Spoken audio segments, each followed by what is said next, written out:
Several thousand years ago, a Chinese emperor in power ordered, for hygienic reasons, that all water be boiled. What had to happen happened. The leaves of a plant carried by the wind ended their race in a pot of boiling water. Very curious, the emperor could not help but taste this dark broth, and he was immediately invigorated. These were leaves of the tea tree, Camellia sinensis. Legend has it that tea was born at this time. We will stop on the emperor later. This story may only be the fruit of the imagination, but one thing is certain, the origins of tea are to be found in China. Men first used it mainly as a remedy. Subsequently, in the second half of the 1st century, it was increasingly appreciated in the imperial court of the Tang dynasty as a product of pleasure. And very quickly, the cultivation of plants spread to the gardens of the surrounding monasteries. The enthusiasm was such that tea was exported abroad, first to Korea and then to Japan, and only to Europe at the beginning of the 17th century. Very early on, the consumption of tea went hand in hand with a philosophy of tea, initiated by the Chinese tea ceremony, the rituals of which were later refined in Japan. In Europe too, and still today, tea time is associated with a moment of calm and relaxation, a decisive aspect that can truly enhance its therapeutic virtues.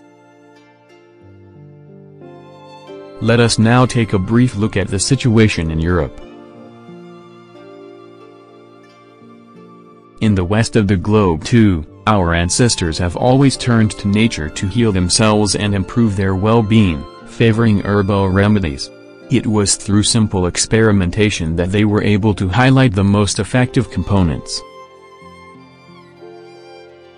Over time, we knew that such leaves, stems, roots, herbs, flowers, or seeds could relieve such health problems.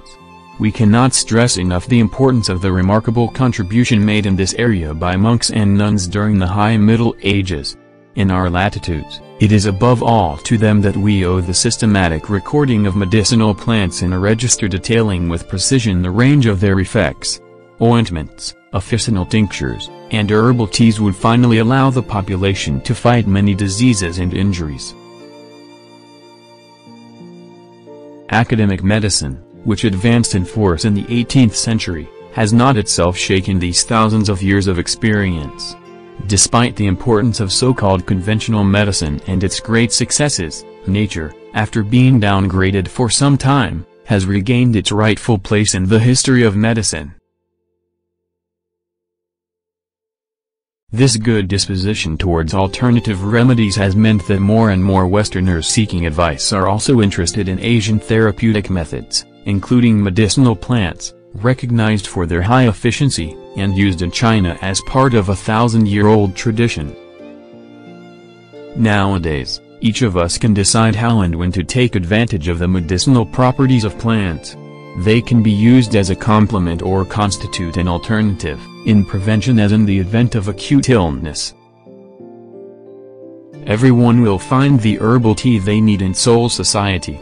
Various disorders and symptoms have been listed to direct viewers to the remedy best suited to his case. In the event of severe, persistent, or vague symptoms, and if after 1 week of treatment no improvement has been observed, a doctor or natural health practitioner should always be consulted. However, if all the recommendations, dosage and indication, have been followed, nothing can stand in the way of healing when nature is at work.